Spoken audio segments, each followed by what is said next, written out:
Welcome to the show, everyone. I'm Erica Lukes, and it is always a pleasure to be here every Friday night with all of you from all over the world. I love nothing more than hearing all of your wonderful comments, learning from each and every one of you, and really pursuing a subject that is very dear to my heart. As you know, I've been through, excuse me, quite a bit in the UFO world with my discoveries about Skinwalker Ranch and some of the things that have been going on personally. But I will say that every day I get to go into my archive, I get to pull out all of these wonderful correspondence between Anne Druffel and people that I absolutely adore, Kehoe, Jacques Vallée, people that I aspire to be like at some point in my life. But I want to just say that today I've got a wonderful person here, and I'm so excited about this conversation. So David Halperin is here, and I want to just show this wonderful book. And thank you, David. I am so thrilled. This is Intimate Alien, the hidden story of the UFO. You are not only an accomplished person, but you are just somebody that I've been watching your interviews. You are so intelligent, and you have a wonderful thought on the UFO subject, which is really refreshing to me. And so I just want to thank you. I'm glad that you're in my orbit. I'm so happy to have this beautiful book, and welcome to the show. Well, thank you, Erica. Thank you so much for having me. Absolutely. And so give us your background. You got into the UFO subject when you were very young, 12 years Yeah, old, right? 12 going on 13. That I became a dedicated UFO believer when I was just about to turn 13, and I remained so through my high school days. Later, I turned my attention in other directions. I became eventually a professor of religious studies at the University of North Carolina and at Chapel Hill. That is And amazing. my my area of expertise was Judaic studies, and my special interest was in religious traditions of heavenly ascensions and otherworldly journeys, which I think I knew even at the time were my old ufology in more respectable guise. I no longer believe in UFOs, but they've never ceased to cast their spell on me. And what I want to explore, what I try to explore in my book, and I keep on exploring it in my blog and in conversations like this one, is what is that spell that they had for me when I was a teenager, that they have for millions of people right now, and that they have for me right now? Because they're still very real and very much alive inside me. Isn't that, and it's just so wonderful when, I'm talking to you and I talk to many of my guests, and this is such an incredible subject, and it really touches people, whether you believe in this or not. It mystifies me. And I have learned so much about life and other human beings and the universe. And this has opened me up to possibilities that I never would have expected. And whether I believe that they're real or not, this has really had a profound effect on me. I mean, I would love to see a chair in ufology at some university. That I think this is a very rich subject that we've just begun to explore. Isn't that wonderful? And I think that that this is such, whether, like you mentioned, whether you believe this or not, the thought process that everybody goes through when they're looking at this, and the rich historical content of the subject is just truly profound. And with your book, and I just have to just show this again, this is such a wonderful, wonderful book. It is absolutely stunning. And so you say, the very first thing, UFOs are a myth, but myths are real and they have power. Yes. So elaborate on that because that is just stellar. Yeah, yeah, yeah. And I'm going to start out with a little story that right about the same time in at the end of the 50s, the beginning of the 60s, two books came out with almost the same title and opposite meanings.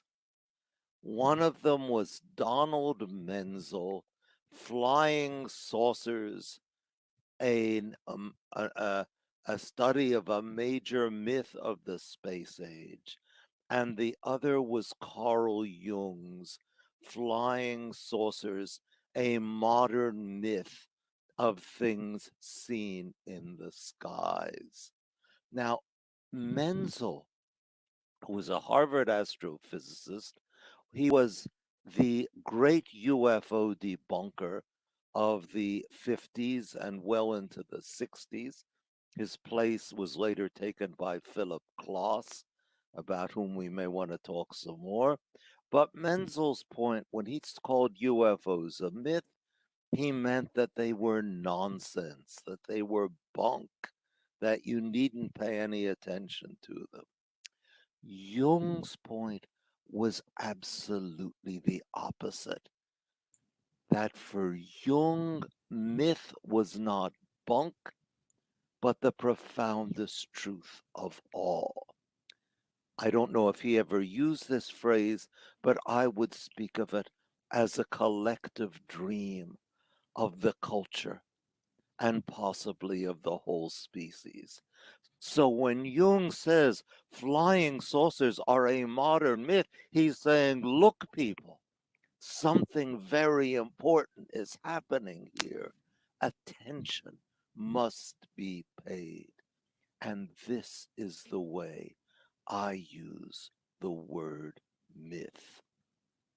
Jung is one of the great influences on me. I would say if I had to indicate the two people whose footsteps I follow in, one would be Jung and the other would be Jacques Vallée.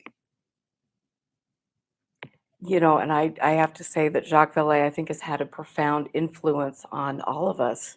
Oh I yeah. mean, he's just to read his work and to follow him over the years has just been very helpful for me as a person wanting to learn more about the history of the subject, and his ideas are just remarkable. And so you have, Jung, which I just have to show this. I was showing this to you before we started the show, but Jung has always been someone that has fascinated me. And I mean, tell us more about him because I think some people that are new to the show or new to the subject don't really understand his importance and who he was. Okay.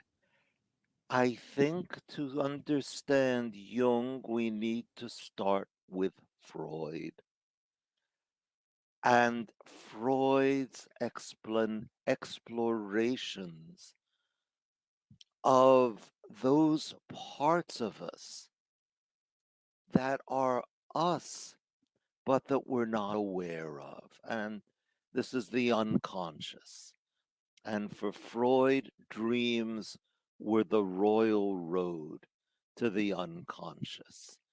And precisely where they seemed jumbled and irrational and absurd, that would those places would give us our clues as to the deepest secrets we were trying to hide from ourselves. Now, for a time, Jung and Freud were close colleagues. Later, they split quite bitterly, although Jung never lost his respect for Freud as the pioneer on whose shoulders he sat. But Jung tried to expand Freud's unconscious from the individual to the collective. That there, in addition to the individual unconscious that you have or that I have, there's also an unconscious that we share with other human beings. And it's in this unconscious, from this unconscious, the collective unconscious, that our myths, that our art, and particularly our religions derive. Freud always had a fairly, I would say, ambivalent attitude toward religion, that he had no belief in it. He was a convinced atheist, but at the same time, he took it very seriously and respected it. Jung was far more sympathetic toward religion, and although he was never a religious believer in the conventional sense, he believed that our religions were the roads. I'll take over the Freudian term, the royal road to certain realities of our existence that otherwise we had no access to. And so he was fascinated with myth. And he discovered, apparently fairly early in the 1950s, that something was happening in the sky or in us and projected into the sky that was an important religious phenomenon.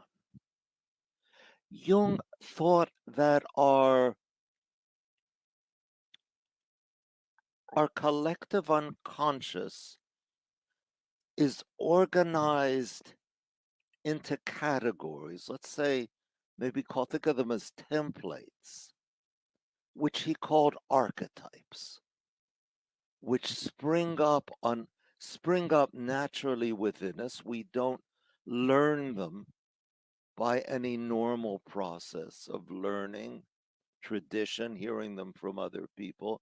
They they they crop up spontaneously within us, and and they help to organize the the unconscious awarenesses that we have. And one of the most important archetypes was the mandala, which is the circle. To Jung, this was the archetype of wholeness. There were other archetypes of wholeness, but the mandala was the one that he focused on. That this was the archetype that integrates the opposites, that things that seem that transcend contradictions, that, as Schiller put it in the poem that Beethoven put to music in the Ninth Symphony, your magic binds together that which custom has strictly divided. The mandala as the archetype of wholeness draws draws together what is divided. And so in a world that was splitting into the world behind the Iron Curtain and the free world, each of them arming each world arming itself with the most terrifying weapons that could ever be imagined. The archetype, the mandala, the archetype of wholeness emerges and is seen in the sky. And that is why flying saucers are flying saucers. There's no obvious aerodynamic reason why a spaceship should be circular. But if it is a mandala, then that's the way it's got to be. Wow. I don't, I love hearing you talk. I just have to just say that this is so refreshing to me to hear your thoughts about Jung and I just thank you. Thank you for inspiring me again. Well, thank you. No, this is so wonderful. I love it. And I just I want to ask you because in your book, I mean, you're touching on so many topics, but let's talk about Betty and Barney Hill. Yes, let's talk about them. Do you do your do the people in your audience know are they familiar with the story, or shall we rehearse it? Let's rehearse it because I think again there's so many new people in the subject, and you hear about Betty and Barney Hill, but I think a lot of people don't. I think that we need to talk about it. So please give us the down low on Betty and Barney Hill. Okay. In February of 1964, the, this couple, whom describe in a little more detail in a moment, appeared in the office of a Boston psychiatrist named Benjamin Simon. They were from Portsmouth, New Hampshire. Barney was a postal worker, Betty a social worker. They were, by most standards, an ordinary middle class New England couple in early middle age. There were two things that were remarkable about them. Number one, that Betty was white and Barney was black. They were both committed workers for civil rights at a time when civil rights was not wholly respectable. And they were themselves the embodiment of Martin Luther King's dream of white and black walking hand in hand. The second thing that was peculiar about them was what had brought them to Dr. Simon's office. That a couple of years before, in September 1961, they had been driving through the White Mountains of New Hampshire and had encountered a UFO. And there were aspects of this encounter that they didn't think they quite remembered. And for the next year or two afterwards, they made repeated trips to what they thought was the site of their encounter, which they could never quite find because they never knew just where it had happened. But the trips turned up nothing. And meanwhile, Barney started developing all sorts of really strange symptoms. I mean, and some of them were quite dangerous, that he was having ulcers, he was having high blood pressure, and a ring of warts appeared in a circle around his groin and had to be surgically removed. And somehow they got the idea, which is a plausible idea, that hypnosis could help them, whatever was causing these symptoms by revealing what had night in the White Mountains. And so they sought out just someone who was an acknowledged expert in therapeutic hypnosis. And I mean, Simon was like absolutely the top of his field. So they went to see him and he put them in trance. First Barney, later Betty.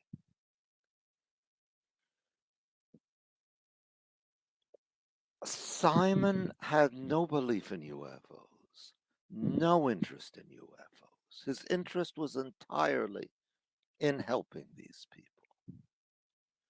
And at their very first session, Barney had a reaction to the memories that were surfacing that Simon had never seen anything quite like it before.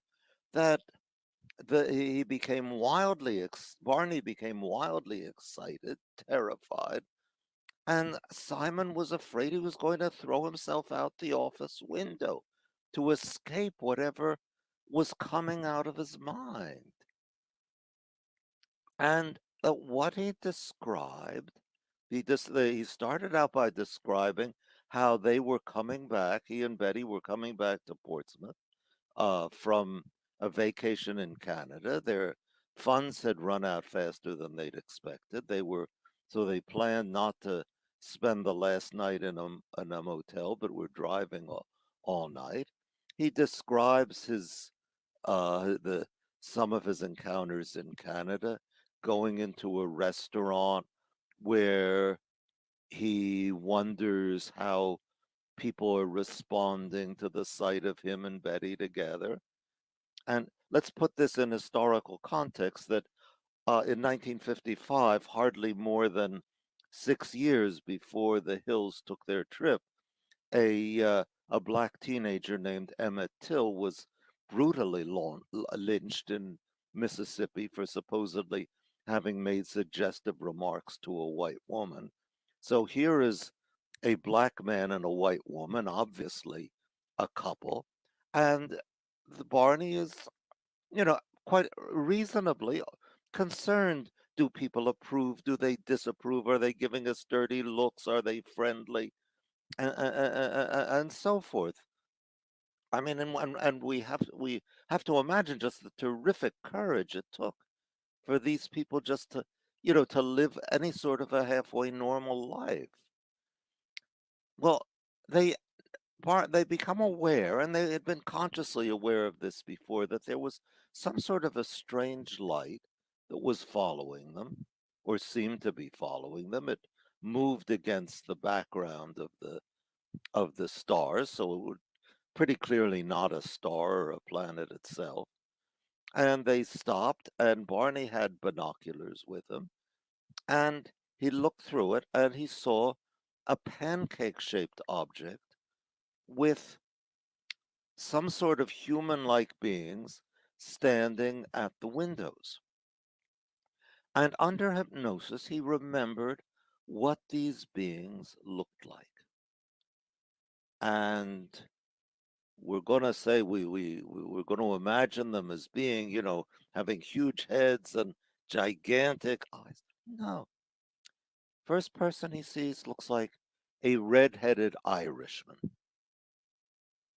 Now, what the heck is a red-headed Irishman doing on a flying saucer? And Barney says, "Oh, I know. Now I understand. I understand. This is all." He's hypnotized while he's doing this. He says, "Irish people generally don't like blacks. So when there is somebody who is Irish, who is friendly, then I try to go out of my way to be friendly to him. And this Irishman is friendly.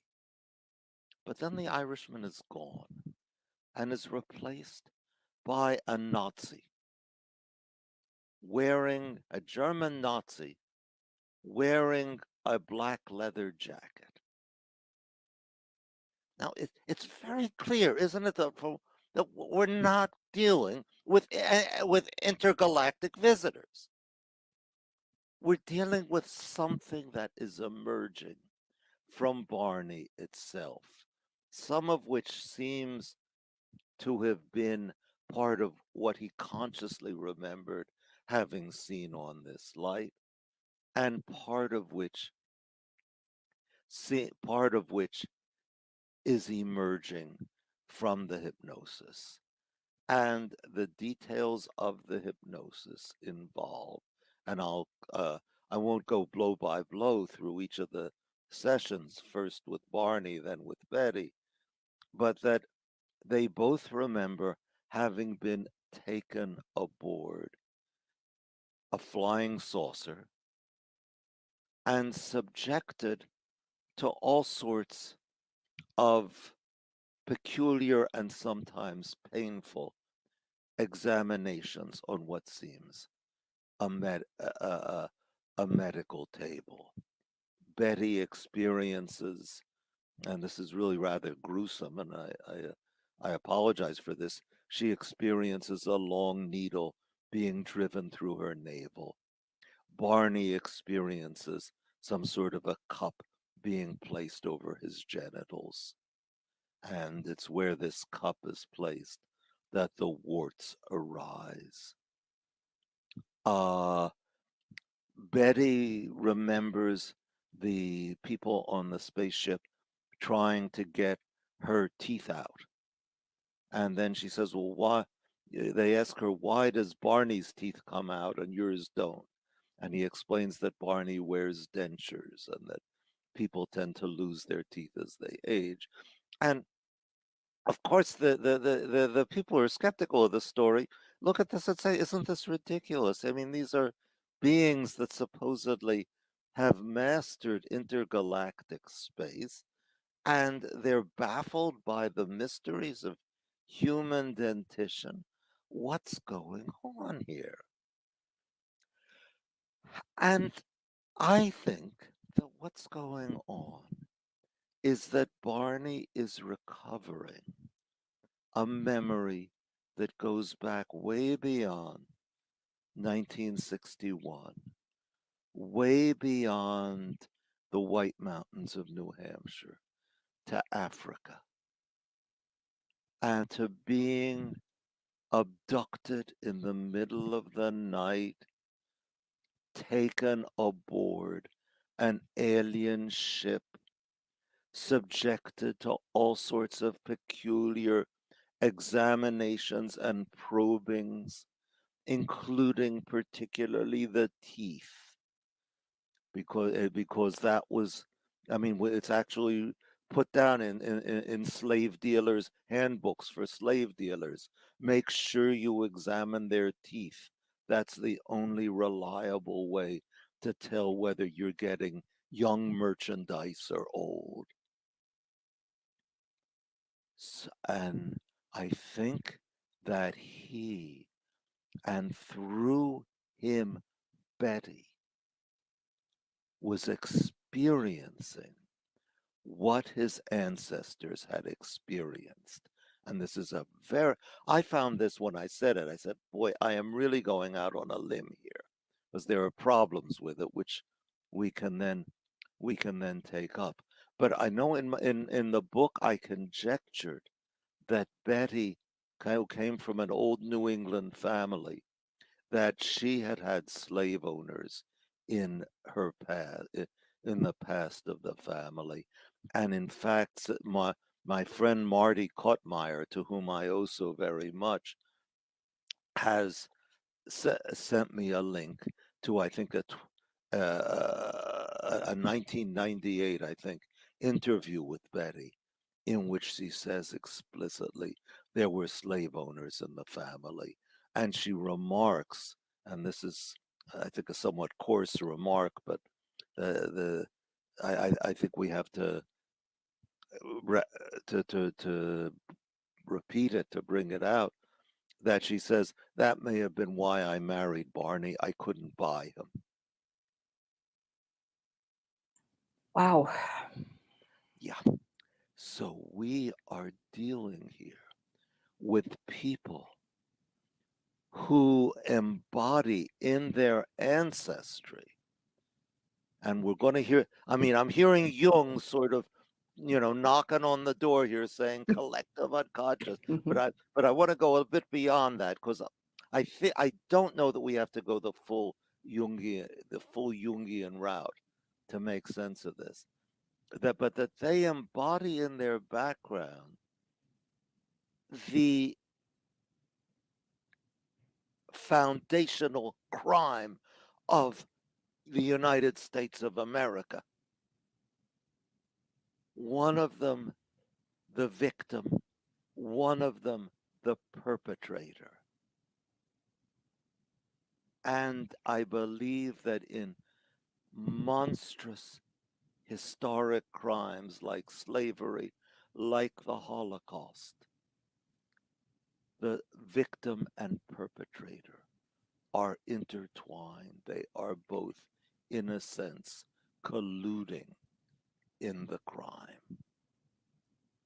Am I perfectly clear? Because I'm not saying that it's the fault of the Africans that they were enslaved or the fault of the Jews that they were gassed, but that both are together in that atrocity and both bear the scars of it.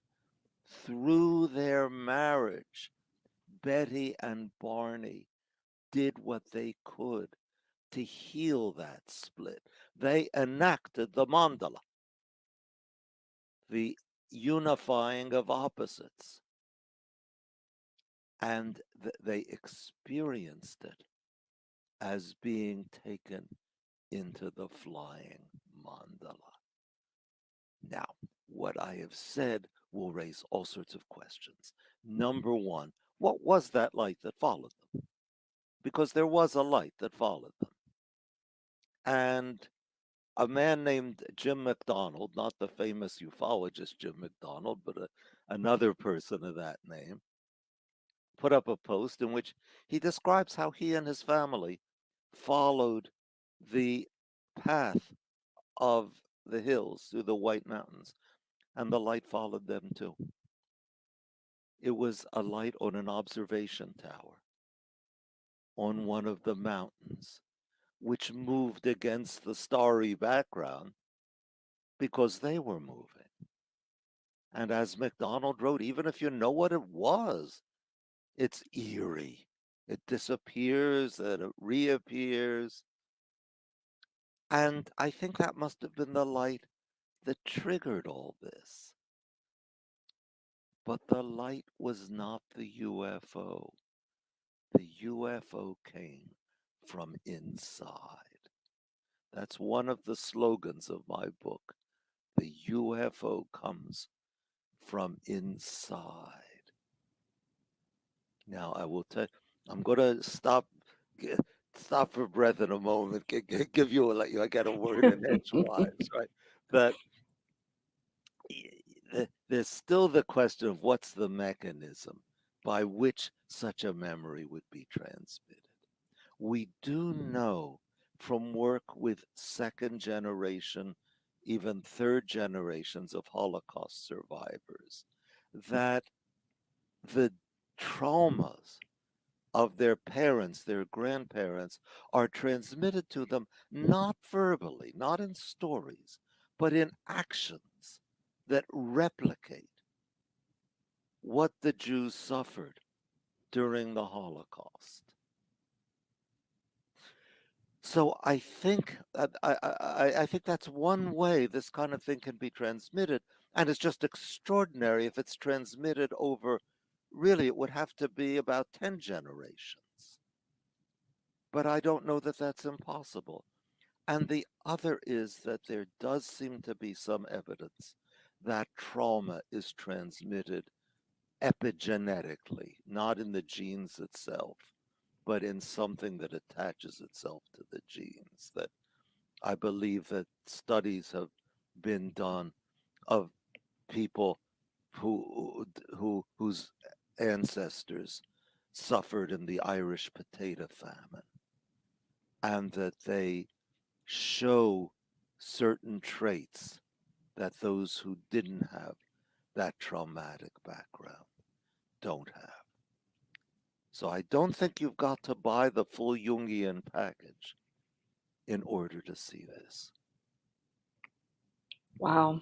I mean, this is such a unique way to look at all of this. And I, again, I just have to say that this is refreshing to me to hear this, because sometimes you get so wrapped up with the nuts and bolts of the subject, or whether this was a real event or whether they were hoaxing things, but you're looking at this from a much deeper perspective, and I think that is an important way to look at this subject. Yeah. I mean, I don't think anybody's accused the Hills of hoaxing. I mean that no one has questioned their their sincerity. And I mean, if you read the story, these are two of nature's noble people. I mean that you have the just the fantastic grace with which Barney balances the various pressures of being a black man in a racist society. I mean, I'm not going to judge whether it's still equally racist to the way it was in the early 1960s, but I don't think anyone can say that this wasn't a racist country back in Barney's time. That yeah, okay, you've got to be wary of hostility, but if somebody's friendly, then you got to be friendly too. You can't just push them away because they've got white skin. Uh and then it's also clear how deeply Betty loves Barney. And at one point toward the end of, I mean, the standard account of their experience is John Fuller's book, The Interrupted Journey, which includes the transcripts of their hypnotic regressions with Benjamin Simon. That toward the end, Barney feels Betty's love for him, and he says, I feel as if chains are falling from around my neck. And I say, this is not an accidental choice of words. This was a man in whom chains and enchainment were part of his greater, I won't say collective unconscious, I'll say his greater unconscious, his ancestral unconscious, however that may have been shaped. Wow, that's incredible. I'm gonna have to listen to this interview over and over again, and then just, replay everything that you're saying because this is just, there's so many layers to what you're saying. This is really incredible. I think the UFOs have layer upon layer upon layer. They do. And that's, again, that's why I feel like you do. I'm so entranced by this topic on so many levels, and so I just thank you for, again, for enlightening me and for kind of reinvigorating my passion and helping me to explore something deeper and hidden and all of the things that I'm doing. It's thank you, it's wonderful. So you studied, you got involved in this when you were young, 12, 13, Yeah. and you just became, like, I think that's such a pivotal age for all of us. So you get involved in the subject. How have your thoughts changed over the years, over the decades, with regard to the topic? Well, essentially, that I stopped believing UFOs are real. In okay, sorry, I shouldn't have said it that way. Erase it. No, don't erase it. Don't erase it. We're gonna say, gotta take that as a Freudian slip or whatever. That that UFOs, I've stopped believing that UFOs are physically real. I believe they're psychically real. My slogan is UFOs are a myth, myths are real, and we can talk more about the reality of myth as we go on. But yeah, that I stopped believing in their physical reality. I started thinking of them as a religious phenomenon. We have not yet used the word religion in our conversation, and yet I think it is vital, not in the way that some people say, oh, it's a religious, ufology is a religious cult. Because after I've devoted my life to studying religion, I have respect for it. But the way I would put it is that the a UFO encounter is a bona fide religious experience. UFO lore is a religious myth of immense profundity and power.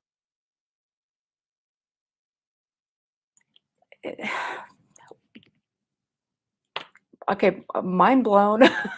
I just have to collect my thoughts because wow. And so with all of this, okay, you go through this learning process, and you UFOs are not real, but there's a greater thought to that. And this is having the UFO experience as a religious experience. But just keep going because I need to Yeah, catch up. yeah. Now we may ask, well, you could say, well, what is a religious experience? And I would have to say, well, I'm going in a circle, am I not? It's something like encountering a UFO, but not quite.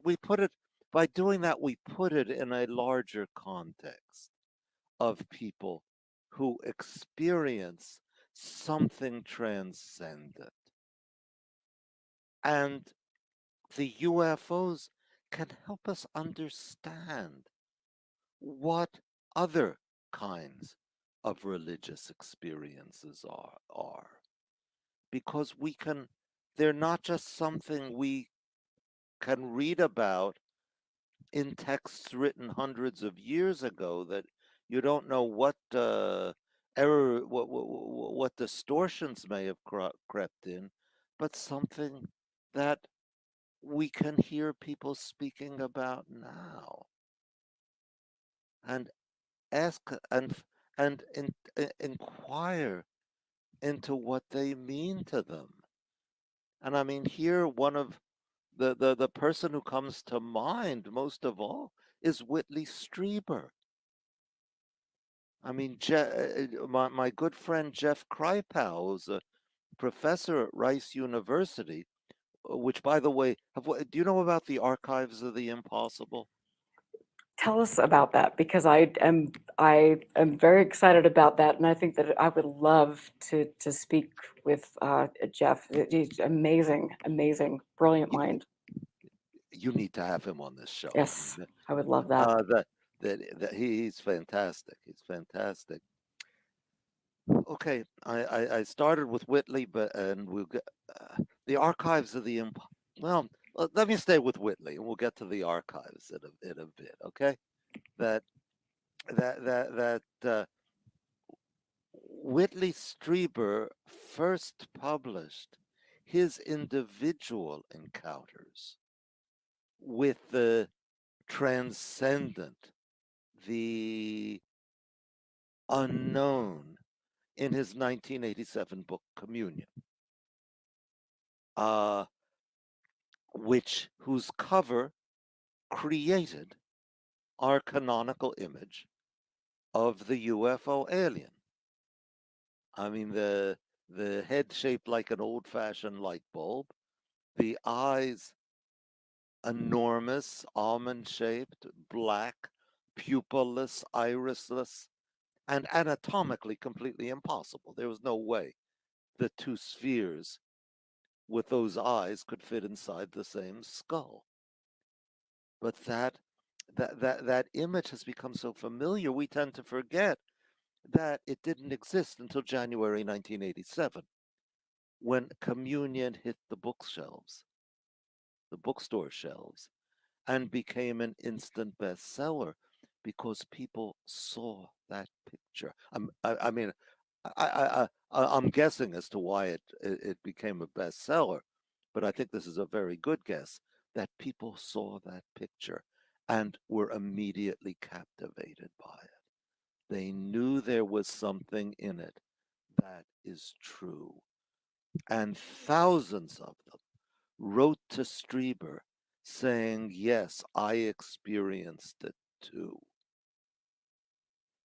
Now, oh, I'm going to ramble a bit, so you'll have to pull me back into the.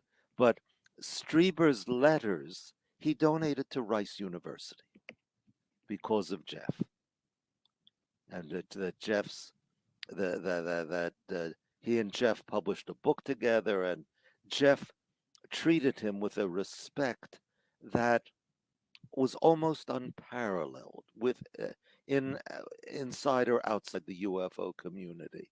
What Jeff wrote at one point, and I can quote it almost verbatim.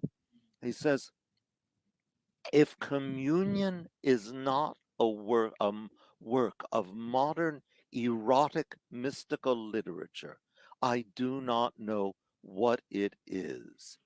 Unless we can reckon with this individual's honestly remembered experiences, then we have no business trying to pontificate about his predecessors, that is, the saints and the prophets and so forth, in the line of mystical experiencers. Either we put up here or we shut up there."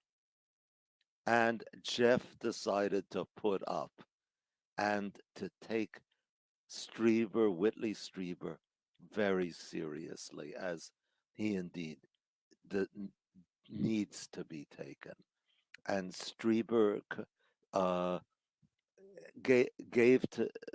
donated to the library at Rice his whole file of letters, and other people similarly donated their files to form what Jeff called the archive of the impossible. And impossible in scare quotes, of course, things that are impossible in the way that meteorites were impossible in the 18th century, when Thomas Jefferson is probably unfairly and apocryphally credited with the snarky dismissal of a report of the meteorites that's saying that it's easier to believe that two Yankee professors can lie than that stones can fall from the sky. Okay, that's those were impossible. Then with that Jeff is devoted to preserving the testimonies of what now in our current paradigm seems impossible, but may in some future scientific paradigm turn out to be the truth. And there was the archive was inaugurated at the beginning of last month with a conference where Whitley and several others spoke. Whitley gave, I think, what was one of the best presentations there. I was supposed to be there, but because of COVID, I decided that it was wiser to stay at home. And this is something that this is a resource, the Archives of the Impossible, that you and all your viewers should be familiar with, even if you don't make the pilgrimage to Houston, as I hope to at Oh, some point before wouldn't that too be long. that would be amazing. That would Yeah, really be amazing. And that is Jacques Vallée. Is that where he uh, is put his archive? I think so. I Okay, think so. wow. I know Jacques gave one of the talks, the plenaries at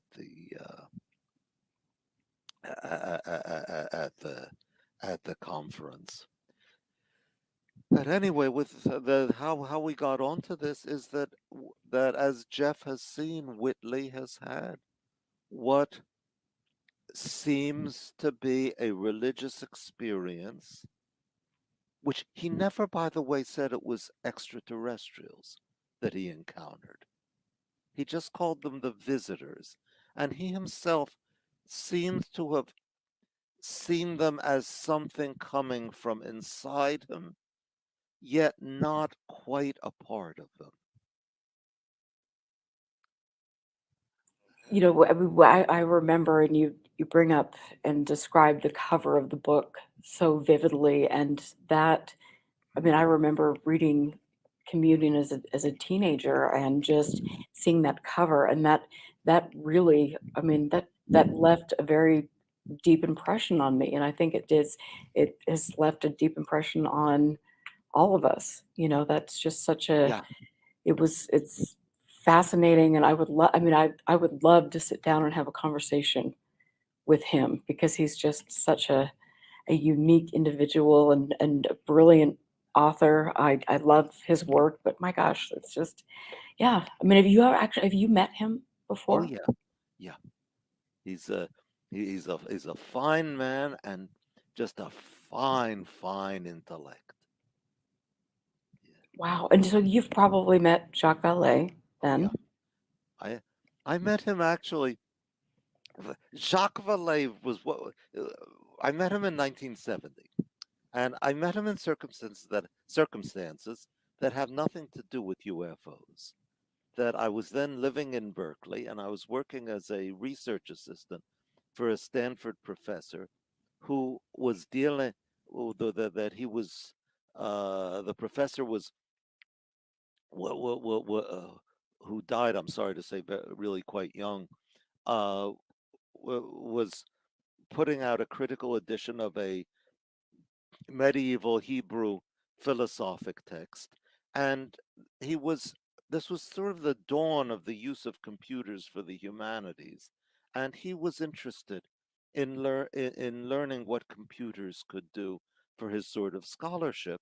And he not, and I took some courses in computers at the time, which I never unfortunately followed up on, but I, it was part of my job with him. And when I came to Stanford to visit him, he introduced me to some of the computer people at Stanford. And that is how I got to meet Jacques Vallée. Wow. And and basically, you know, but that Vallée's Passport to Magonia had come out the year before, and I was just entranced by it. And I said, "Boy, I got to start reading Jung again." And that's how, let's call that my second entry into ufology.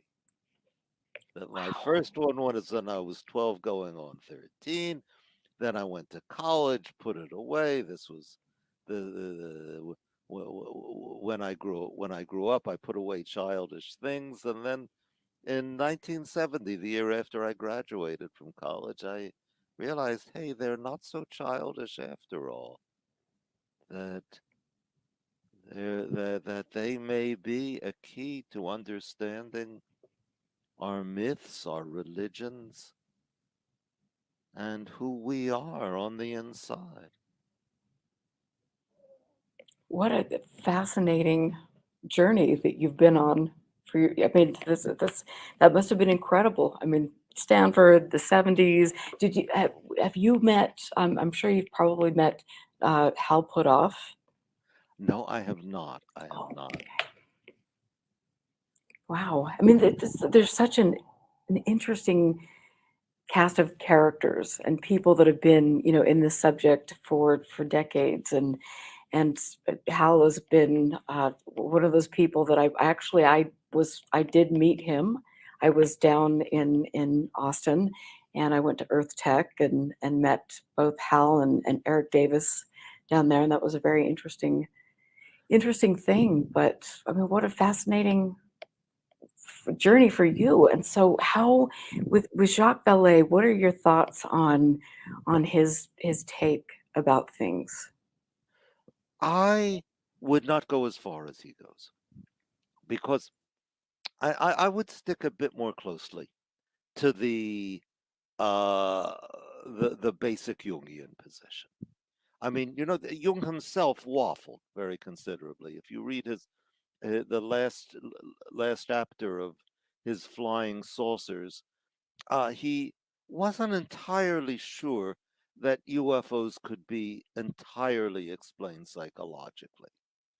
He said, that they do appear on radar, they have been photographed. So, how do we explain this? Are we to say that psychic projections can take on physical reality? Are we to say that real visitors have become the occasion for psychic projections? He really, he never answered that question. And Valet did sort of answer it, that he said that there is a reality beyond us, and not ET in the conventional sense, but some sort of extra human reality, to which he gave the name Magonia. And I don't know if you want to talk at all about Magonia. Yes. Okay, Magonia. We know about Magonia from a debunking treatise written by I think it's 9th century Archbishop of Lyon named Agobard, who says that there is among the rabble a superstitious belief, which is total nonsense, of course, that there are sky ships that come in the clouds from a land called Magonia, and that they come to steal the crops of honest French peasants. And nobody knows actually what Magonia means. The usual explanation is that it's from magus, the word for a magician, that it's the land of the magicians. And Agobard tells how on one occasion a mob surrounded 4 people, 3 men and 1 woman, who they said had fallen from a Magonian ship, and they were about to stone them to death until the archbishop intervened and persuaded them it was all a lot of nonsense and they should let these people go. Okay, that's the tradition that Jacques picked as the name for this realm, which is earthly but not quite human, not earthly as we see it, from which he thought that the UFOs come, as did the elves, as did the leprechauns, as did the fairies. Because to him it was not coincidental that we imagine the pilots of the UFOs being little men, like elves, like leprechauns. Why? Because these both come from that realm of Magonia. Now, when we read traditional stories of elves and leprechauns, I mean, we're not too disposed to take them seriously. But when somebody like just a little over the anniversary of Socorro, New Mexico, when a a solid lawman, Lonnie Zamora, sees 2 small humanoid beings standing next to a landed egg-shaped object, then it's not so easy to dismiss them. You see what I'm saying? So that Valet is not willing to say, okay, UFOs are no more real than elves and leprechauns are. He says, look, there seems to be a reason why people believed in them. And the reason is that they have a reality. And I have to say, I do not follow him there. Wow. Thank you for talking about that. That's absolutely fascinating. And so, I mean, I want to just talk a little bit more about, the chapters in your book, because you reference the shaver mystery and you talk about that. And I mean, that in and of itself is just fascinating. And so just give us your thoughts on that. And That beneath the surface of the earth, there are caves inhabited by mostly evil beings called Diros. For some reason, I use the word Diro both as plural and as singular in the book, and I think that's probably a mistake, that it's probably correct to say one Diro, two Diros, but in any case, they are the warped, degenerate descendants of beings from outer space who eventually who at one point inhabited this earth and then later decamped for the stars because the rays of the sun were becoming too toxic. We also are the descendants of these elder races, but we're not, for whatever reason, quite as weird as the Diros are. And they do awful things like they kidnap people from the surface, they torture them, they have intercourse with beings from other planets.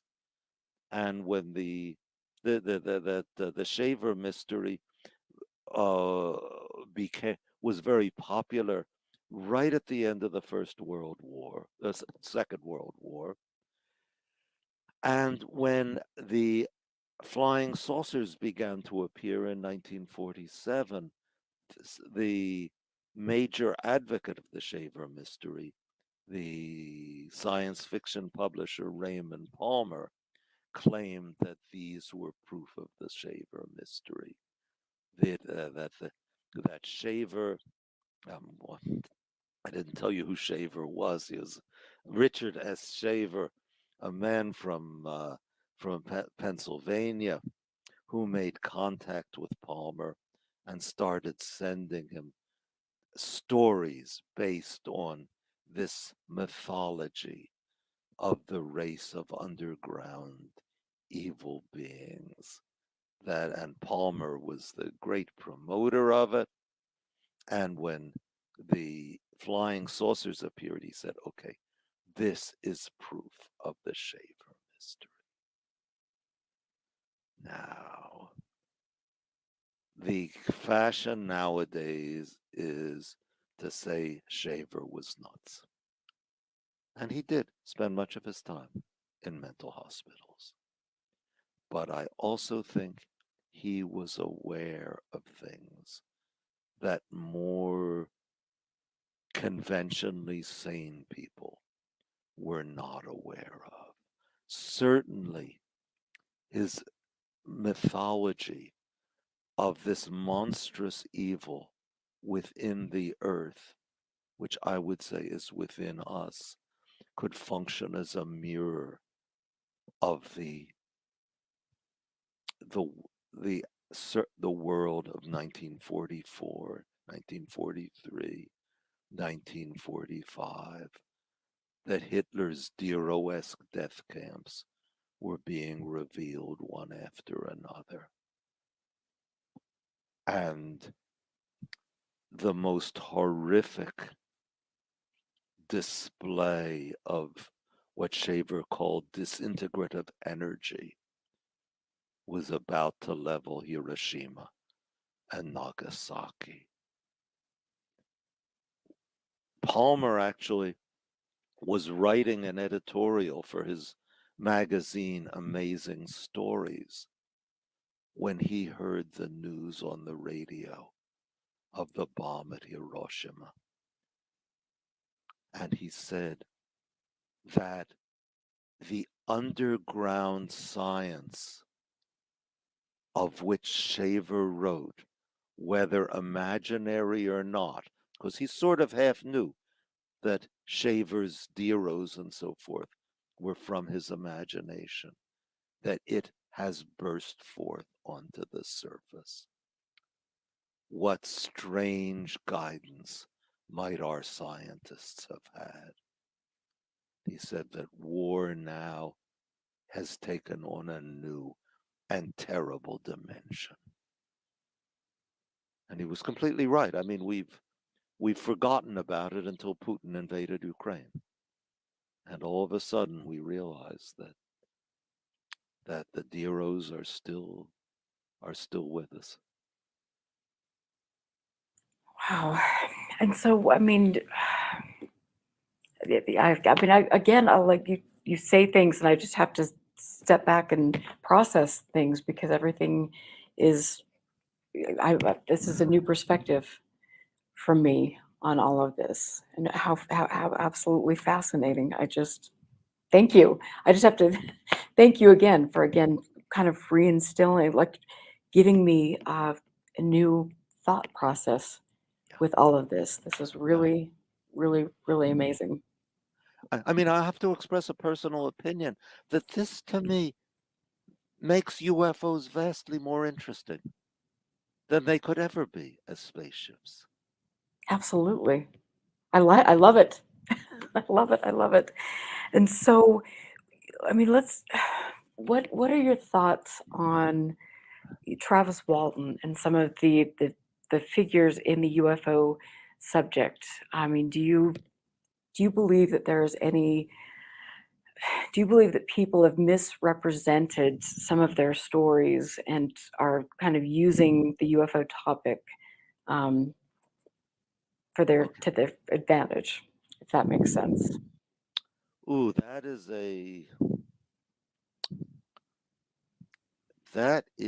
a very big question. My own encounters with people in the UFO field, which have been overwhelmingly positive and overwhelming, even if we quarreled, even if, I mean, there's some of them who don't want anything to do with me because I am a skeptic, not a debunker, but a skeptic.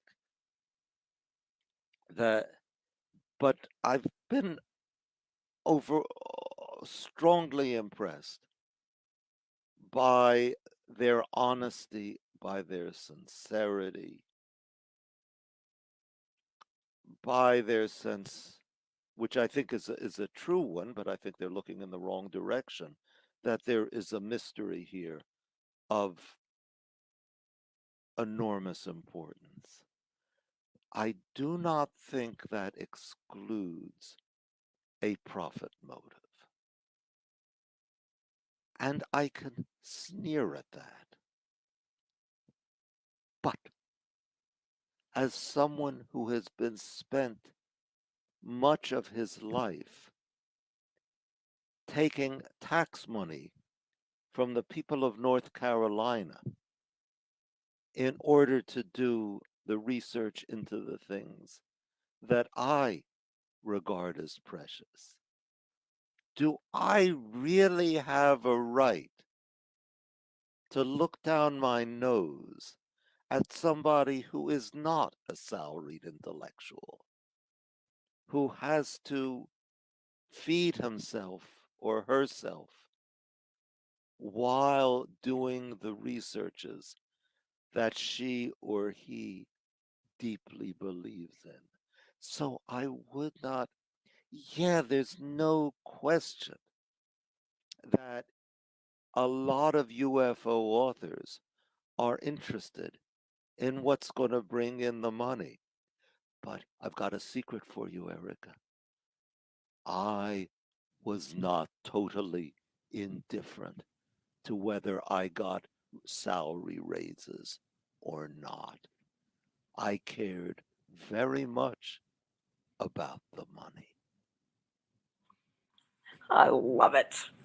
That is just real and honest, and that is yeah. It is fun. It is interesting, to see people, I mean, who have. I mean, like Travis is. I've thought that I've enjoyed meeting him and talking with him at different conferences over the years, and it is interesting to see, how people do create kind of a brand, and it's they're they're selling their story, and how does their story change over the years. And I know for Travis to watch, the last time I saw him speak was at a conference here in Utah, and he was very much uh, going down the religious path, to kind of to explain his sightings and how that impacted him. And so it's interesting to watch people. Yeah, yeah. It's fascinating. Okay, so let's talk about the Men in Black. They're the Not ones to who got. Sorry, not, sorry. not to change the subject, but I mean, Yeah. let's talk about it because this is so cool. I love It, I love this. there's a Hebrew phrase, "Ve'inyan le'inyan bo to'inyan," from one subject to another in the Exactly. same subject. But it is the same subject. Because I have to tell you, Erica, the Men in Black were what got me into UFOs.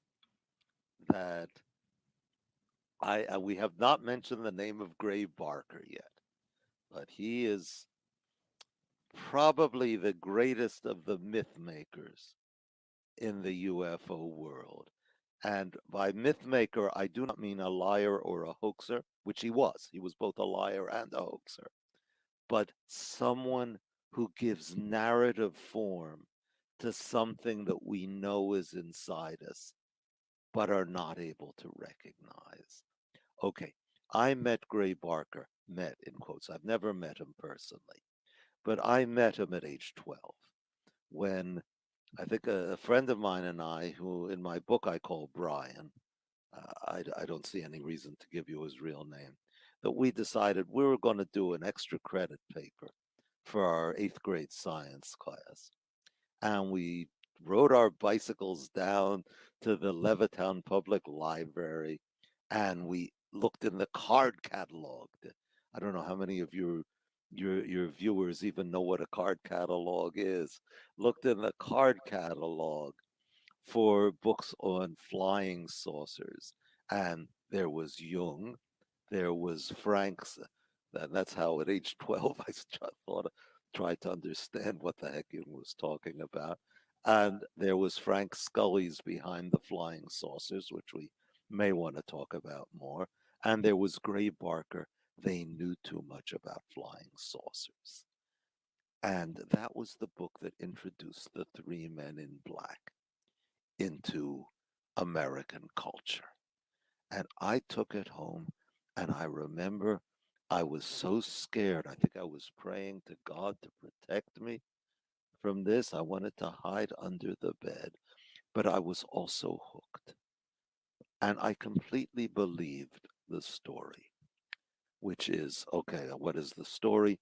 That there are shadowy figures who dress in black, and their classic appearance was in 1953 in Bridgeport, Connecticut, where wearing black suits they paid a visit to a UFO researcher named Albert K. Bender and terrorized him into abandoning his researches.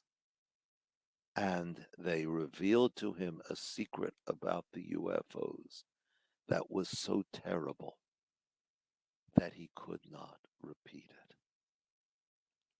Now, I absolutely believed it. And I think I believed it when I analyzed myself, when I analyzed my memories. I believed it for a very specific reason, and that is that I knew the men in black. I'll say it louder. I knew the men in black personally. That in our household, there was a terrible secret that my mother was not merely a semi invalid with a heart condition, but was perceptibly losing her battle against the heart condition, and that her death was a matter of time. I was an only child. There was no one but the three of us. We never spoke about it. I don't know if my mother knew she was dying. I know my father knew it. So there was this awful secret that we could never speak of. So when I read about the men in black silencing UFO investigators, I believed in the men in black because I knew them. And I believed in flying saucers because what would the men in black be silencing if the flying saucers weren't real?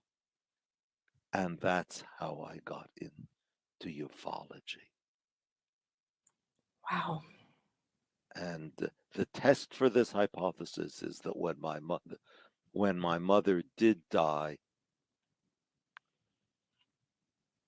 the oomph went out of my ufology. That is the energy, the dedication. I published a mimeographed magazine called the NJAAP Bulletin. That stands for New Jersey Association on Aerial Phenomena. We had, I think, about 25 members. And once she died, I no longer had the energy to do it, and found myself being diverted at an uncommonly old age to things like parties and girls, and found that those subjects had their interests as well. How old were you when your mother passed away? 16. Wow. That's so young. That's such an impressionable age. That must have been very difficult for you. Well, I had a weapon to help me with it, a device, and that was ufology. That what I've spoken of one of the meanings of the UFO as the mandala, the unifier of opposites. I believe that more profoundly, the meaning of the UFO is death. And that's why I called my book Intimate Alien, because death is the most alien thing we can conceive. Actually, I can't conceive it. I can't conceive my own death. And yet it is bone of my bones, flesh of my flesh, born within me and inside me till the day I die. Therefore, the most intimate of aliens. And that is what my book is about. Okay, I think that the UFOs for me at the deepest level were the death that I felt menacing our quiet suburban Pennsylvania existence. And ufology was a way to control it, to ward it off. And I find myself now thinking of that myth, which I think, like all myths, is impeccably true, of Perseus and Medusa, that the Gorgon face will turn you to stone if you look at it directly, but face it in a mirror, you can cope with it. And the ufology, the UFOs, for me, were that mirror. And this is why I wrote actually at the end of my book, the UFOs, in a very real sense, saved my life. How could I forget them? How could I leave them behind? Wow. And then that is so profound. And I mean, as I mentioned, earlier, I think that the topic of UFOs has such a deep and profound meaning for each and every one of us. And you've talked about that so brilliantly, and I appreciate that. It really is an enriching and important aspect for my life, and obviously it's had a profound impact for you as well. And I just think that's really special. It really whether we believe it or, whether something is tangible, whether it's a myth, it has such a great impact on all of us. Yeah, yeah. Wow. And so I just want to ask you, do you, with Skinwalker Ranch, this is a deep, obviously Skinwalker Ranch is something that is near and dear to my heart, but do you feel that there's any kind of Jungian analysis to the Skinwalker Ranch saga? I don't know. I don't know it well enough, Erica. And I'm going to make a confession. Do you remember the old Ann Landers? Yes. You remember that the penalty she imposed on herself was that if she made a real silly error, she would say 20 lashes with a wet noodle. Well, I found a few years ago, I had to give myself 20 lashes with a wet noodle when I came across a reference in a Hebrew website to the mysterious ranch in Utah, and I thought it was referring to those monoliths that were turning up a few years ago, and I said, "Oh yeah, it must refer to them." And I got some responses. Dummy, it was the Skinwalker Ranch. Haven't you heard of the Skinwalker Ranch?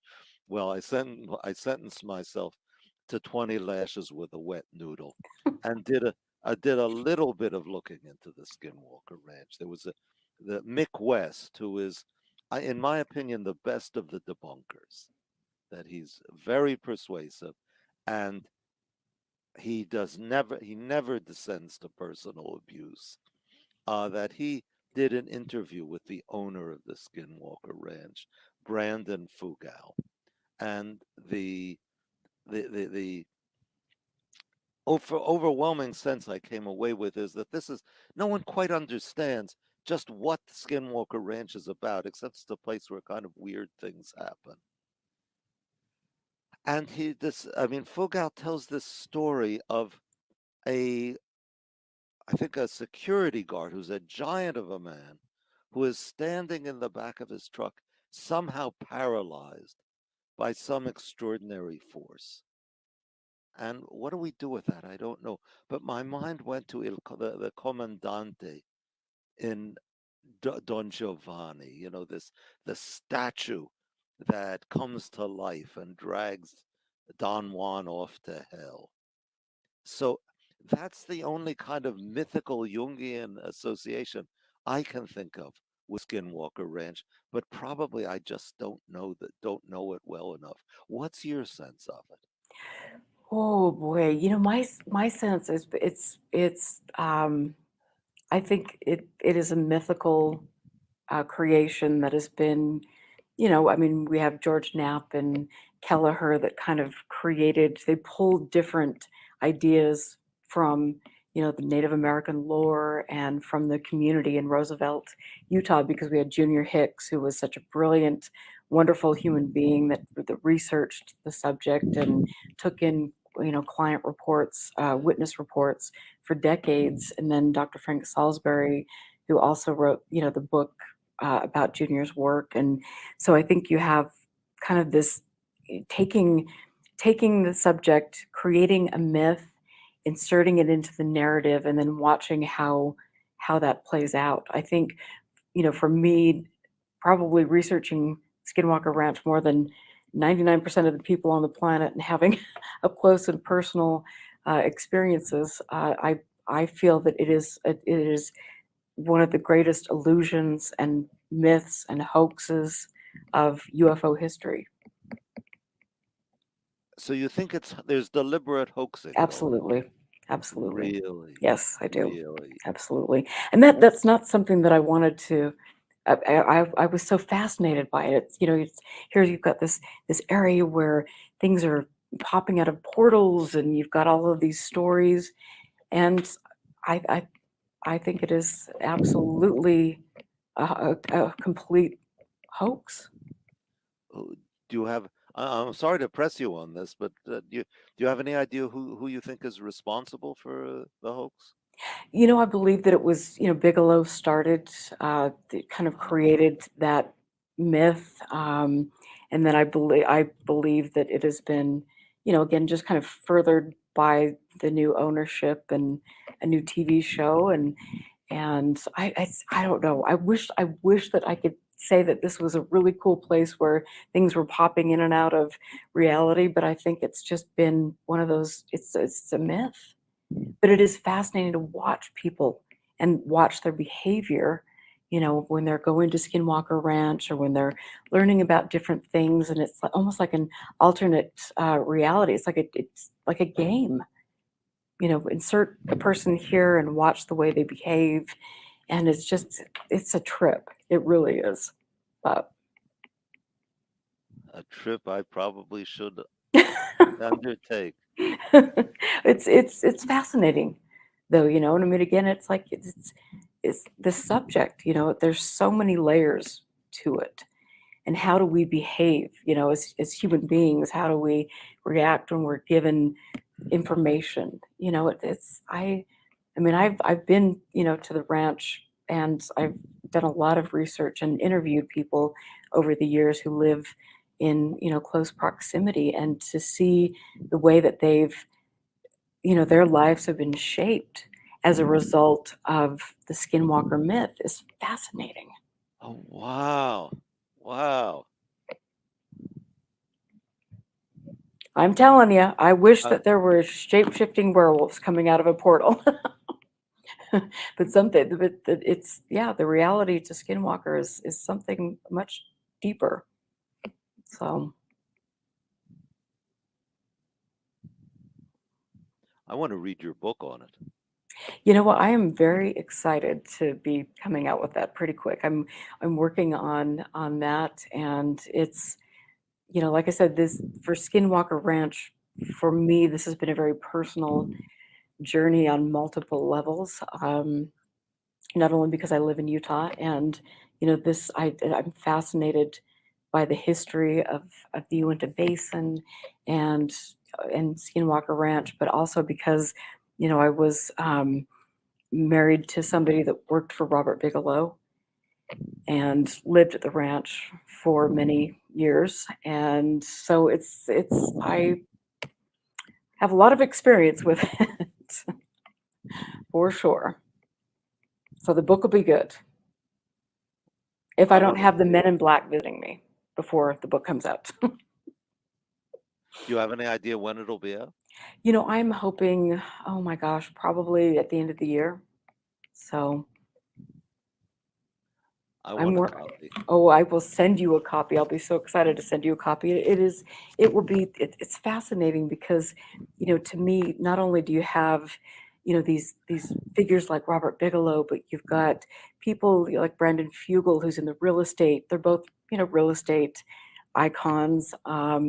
And then you've got political figures, Harry Reid. You've got Brandon bringing on the Attorney General, Sean Reyes for Utah, and Brandon is deeply embedded in the political landscape.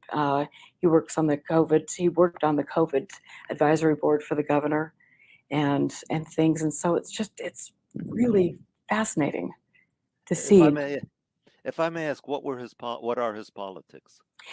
He I would think that he probably is quite conservative with this politics. Yeah, because I mean, this is a subject that started to intrigue me. I mean, when I was young, there was sort of a tendency to associate UFOs with right-wing politics. But my sense is that now the current fascination is being propelled by the center left. I mean, think of Senator Harry Reid, who is the most vocal, or was the most vocal advocate of UFOs connected with the government. So I think the correlations may be a little bit different now.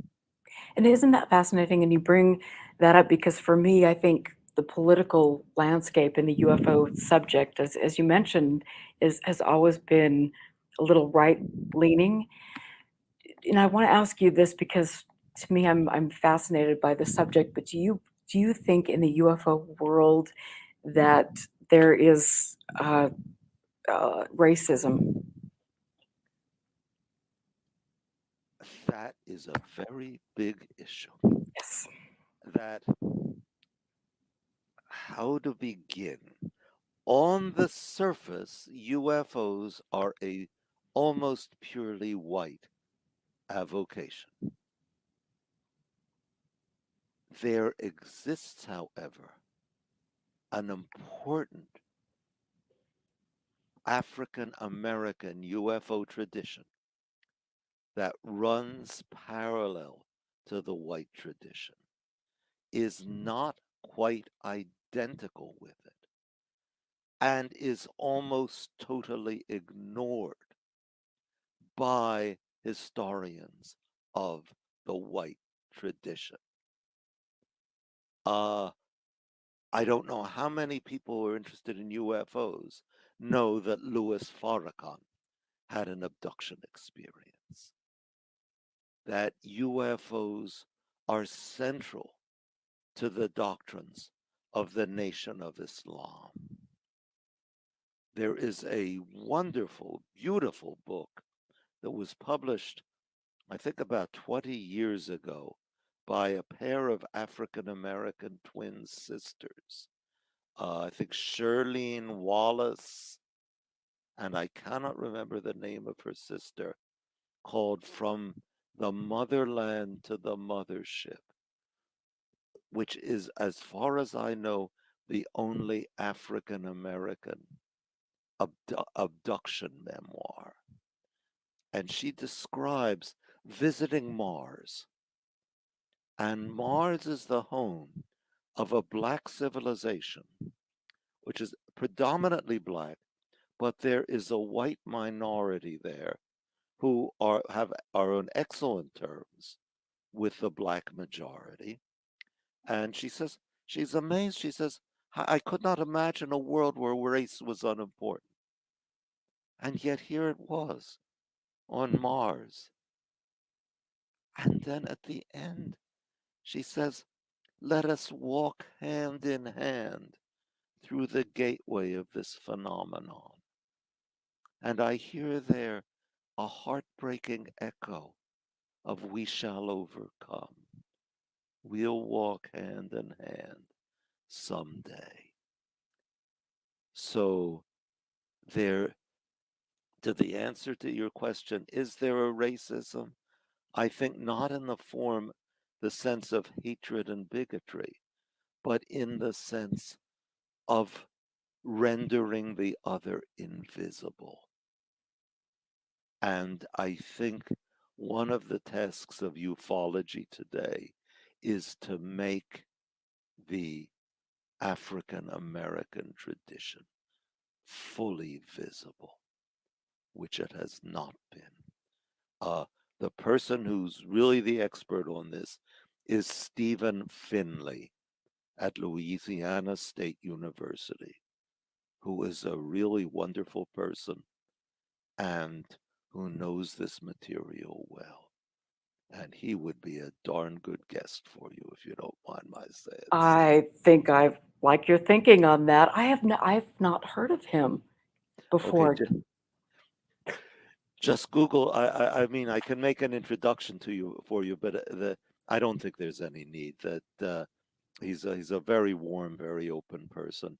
You know, tell him that I urged you to get in touch with him. Just Google him, Stephen Finley, Finley. I think he's in the history department at Louisiana State University. Wonderful. Oh, I'm excited. Yes. Thank you.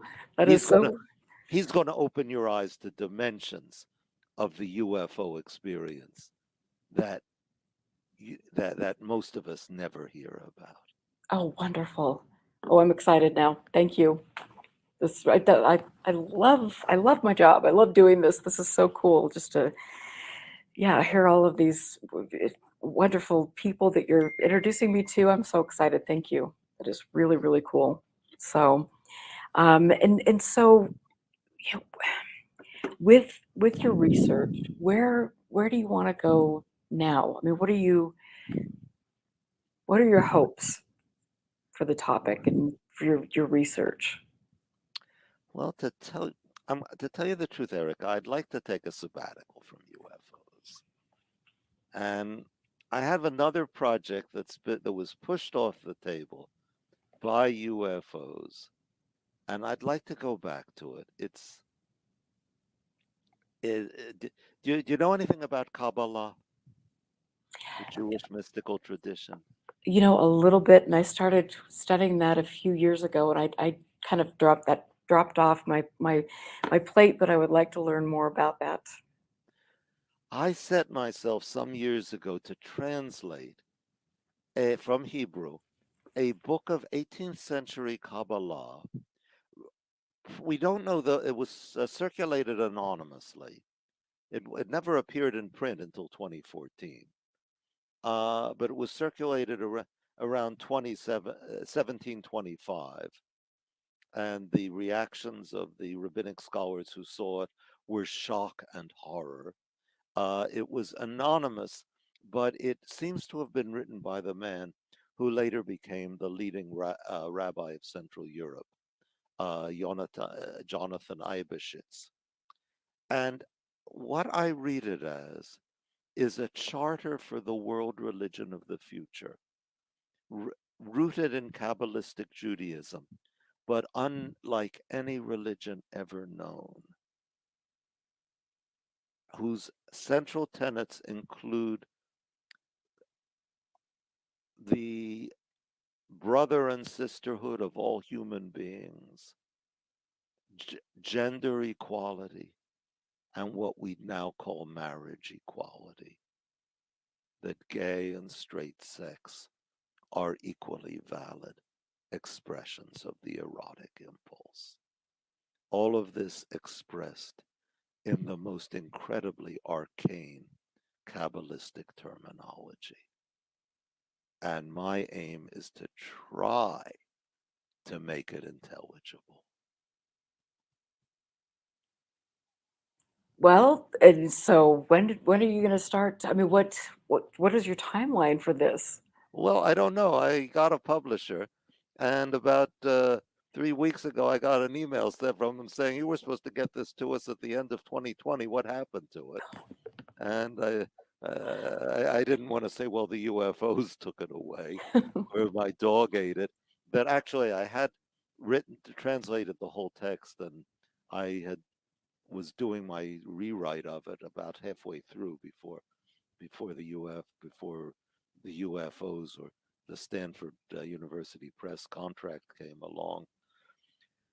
And now what I agreed with the publisher is just that we're going to touch base every 3 months. And if by the beginning of July I can once again start reading the manuscripts, then I'll account myself to have done well. So it's not going to be out anytime soon. But I don't want to let it slide totally into oblivion. No, what a fascinating thing.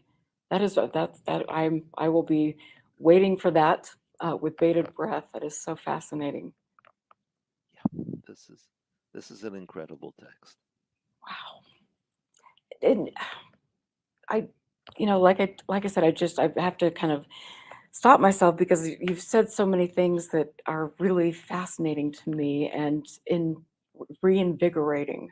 You know, you've definitely reinvigorated me in a very positive way, and I appreciate that because this is, like you said, this is such a layered subject, and it really is empowering.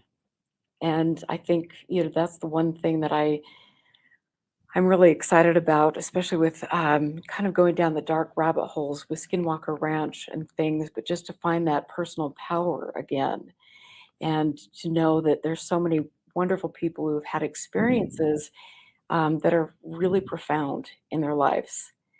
And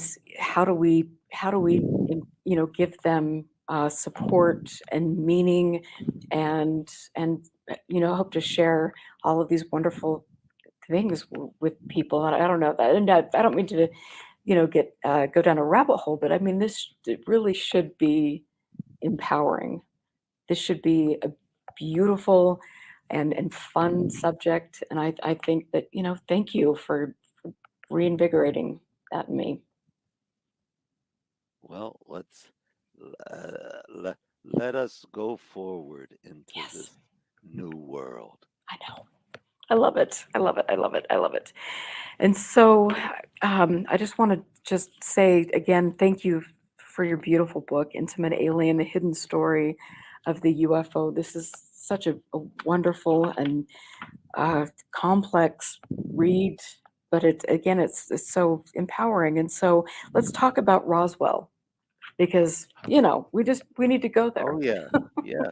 We cannot avoid Roswell. I mean, I think of all the myths that constitute the UFO mythology, Roswell is the one that everyone, not everyone, I've met one or two people who didn't know what Roswell was, but there are not too many. I mean, I remember what, I won't go, this is too much of a digression. I won't go into that. But yeah, what about Roswell? I would say that the essential story of Roswell is the transformation of a banal mystery of fallen debris into a powerful and gripping myth of mortal divinity. I think that what Roswell is about fundamentally is death. And that theme is inserted into it, not at the beginning. There's a long latency period for Roswell that initially the debris is found in 1947. It's debunked. It's forgotten. No one mentions corpses in connection with it. And then in 1978, it emerges from latency with the story that childlike beings are found in connection with a shattered spacecraft. Now, what does this mean?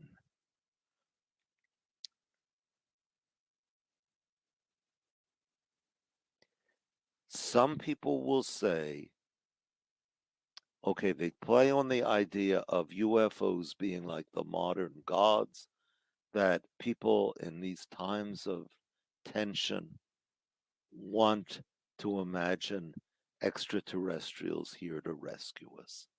I don't believe it because these extraterrestrials can't save themselves, much less us.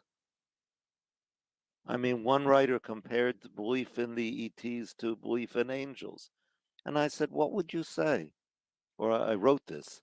What would you say if the most common, the most best known story about guardian angels was a man who found his guardian angel dead in the gutter, half eaten by dogs? That is not your conventional angel story. So there is something else involved in Roswell. And I think that is a mirror of ourselves as child humanity in our hubris, thinking we can soar into the heavens, and yet, like Lucifer in the Bible, falling down, crashed. I think it is not an accident that Roswell Army Air Base was where the unit was housed that dropped the bombs on Hiroshima and Nagasaki. And now, by the way, Jacques Vallée, together with Paula Leopisi Harris, has published a book called Trinity, which gives a version of the Roswell story that dates it not to 1947, but to 1945, right after the explosions at Alamogordo. And that depicts the crashed UFO as looking like an avocado or as the authors point out, like the bomb that went down at Hiroshima. You see what I'm saying? That this is a myth of death, not only of our individual deaths, like my mother's in 1964, or mine in next year, or in 5 years, or in 10 years, but of all humanity. And I would say of God as well. I think if the planet is devastated by a nuclear war, this is not doomsday in the classic sense of God sitting in judgment, but God and humanity and the planet dead in unison. I think that is the heart of the Roswell myth.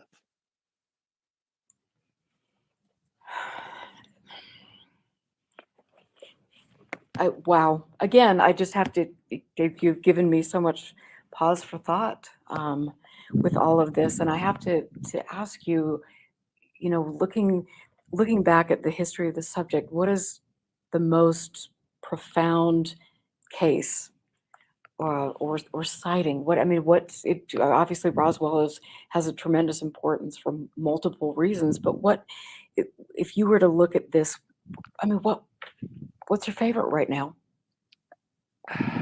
John Lennon and May Pang, August 1974. It appears it's almost totally ignored in the UFO literature, and just like Louis Farrakhan is. But it's an extraordinary sighting that John Lennon. I don't know how many of your viewers need to be told who John Lennon was. That Probably nobody. Hopefully. okay. Now that I'm an old timer, I don't know how much the youngsters Right. remember That is true. That is.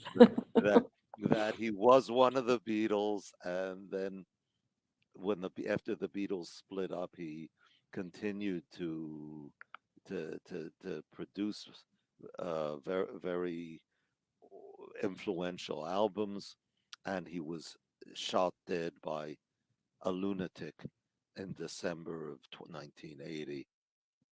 In in August of 1974, he was separated from his wife Yoko Ono. He was living with his former assistant May Pang in an affair that apparently neither one of them much wanted, but Yoko Ono, for reasons that I don't understand, pressured them both into undertaking. And one August evening, it was, I think May Pang remembered it afterwards. It was a hot day, but it had begun to cool off. They'd been able to open the terrace doors in their penthouse Manhattan apartment. Uh, Lennon was wandering around the apartment naked, as he usually did. And this is important, by the way. I'm not just putting it in for the shock effect. May Pang was toweling herself off after a shower, therefore also naked. And she hears Lennon call out, May, come outside. And she comes outside, and they see a domed disc passing by a few hundred yards from them. Okay. And one of them, I can't remember which, goes running for a camera, and they shoot off a whole roll of photographs. The photographs are developed, nothing appears on them. I infer two things from that. Number one, that there was nothing physical in the sky. Number two, that they're not making the story up, because if they had been making it up, they would not have invented a detail that undermined it like that. My question is why, in almost all of either of their retellings of the story, is it stressed that they were naked? Okay, and this may be where my take on UFOs, one of the many, many ways it diverges from the standard, which is that I see the witness as part of the sighting, not just somebody who happened to be there at random. Now, When was the last time a naked human couple confronted a numinous presence? Of course, the Garden of Eden. Adam, where art thou? I was afraid because I heard thy voice in the garden. God was walking in the garden in the cool of the evening, which is when they had their sighting. And I was ashamed because I was naked, and I hid myself. Who told thee that thou wast naked? Hast thou eaten of the fruit of the tree of knowledge, of which I told thee not to eat? And so these naked people appear before the other, the numinous, the transcendent, who appears in anthropomorphic form, not, as in the case of John and May, a mandala. Now you see, here I'm getting ultra Jungian, that I see that myth, this incredibly powerful myth, that most of us, most of us are willing to accept it's a myth. These people never existed any more than Perseus and Medusa did. And yet we can never forget the story because it is so powerfully true. And it is, I think, our archetypal possession. And it erupts in the experiencing of secular people.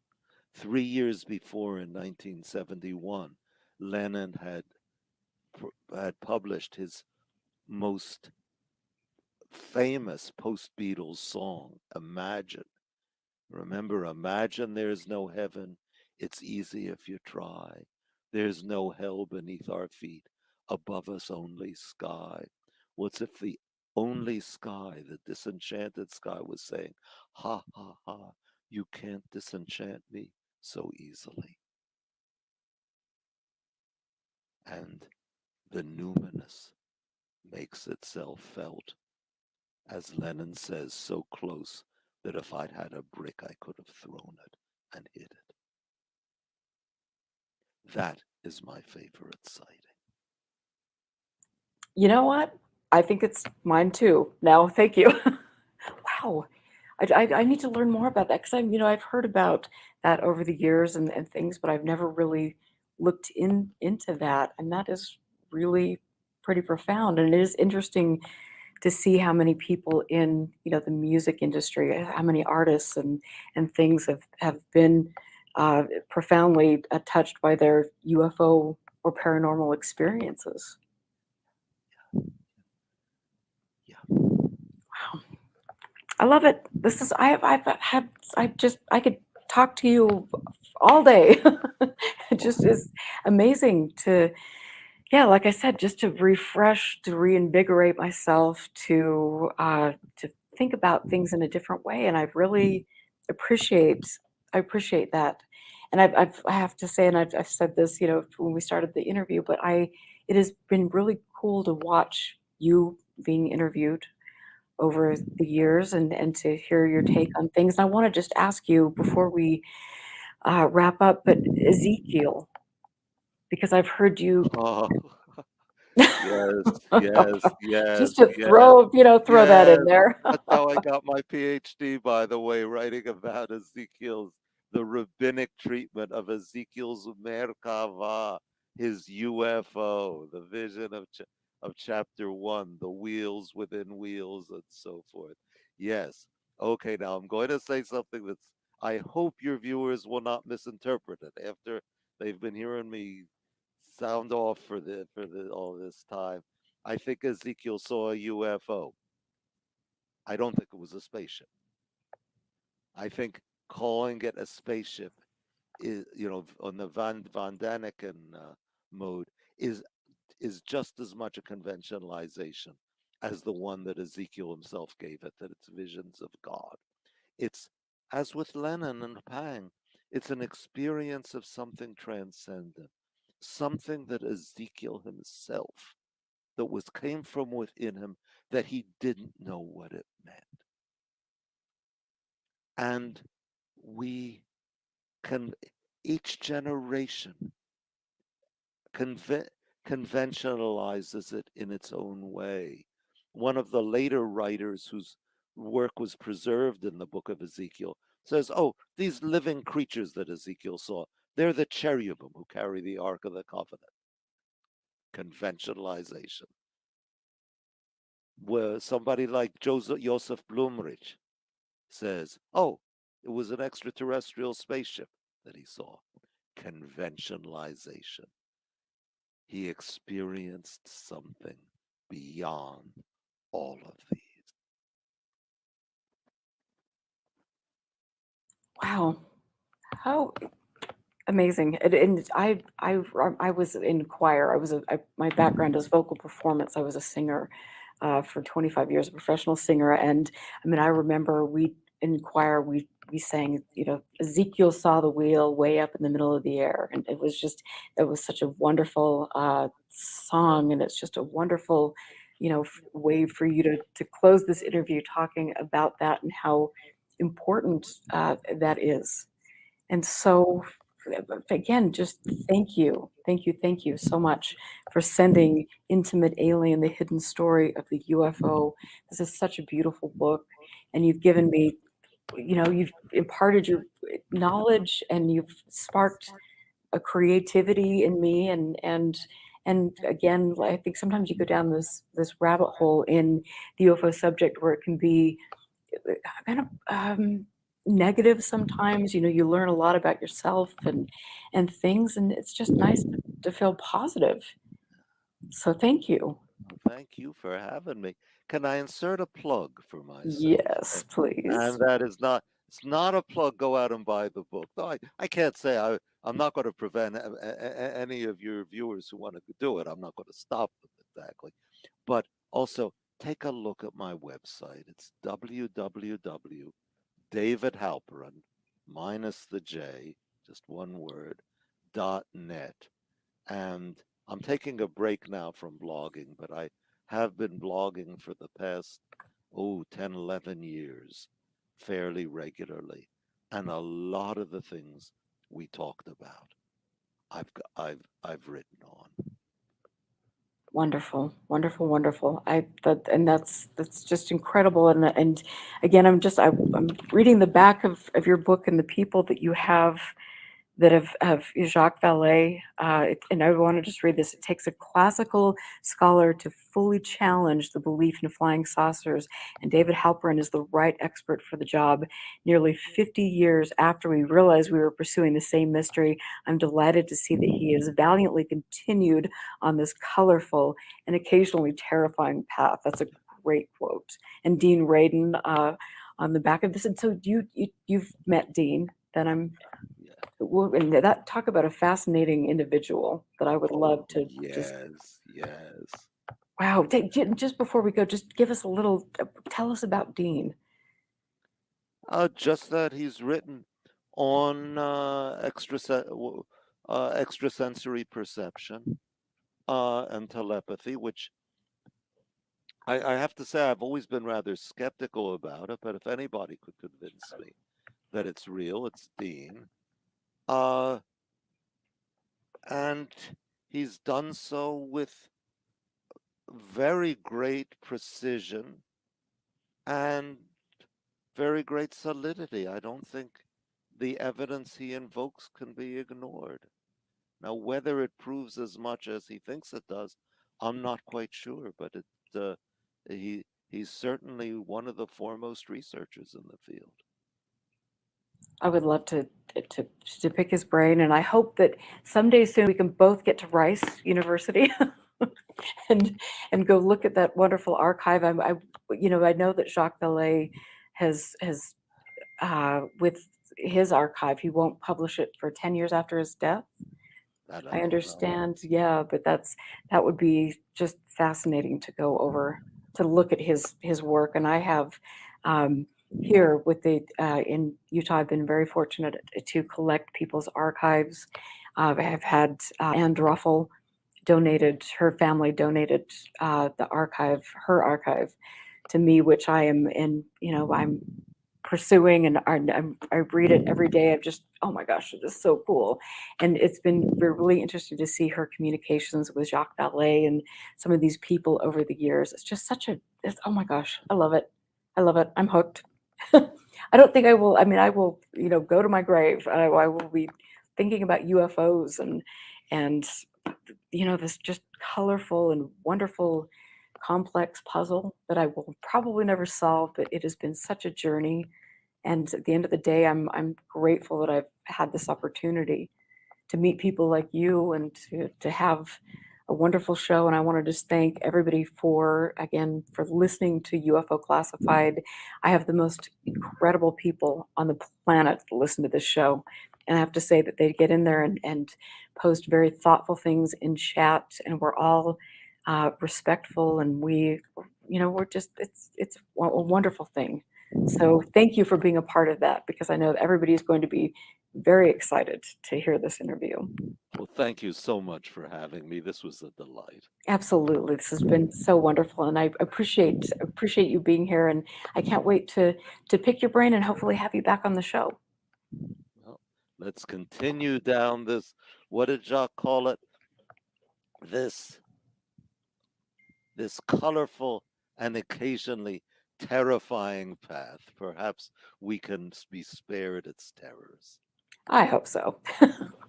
But thank you much. Thank you.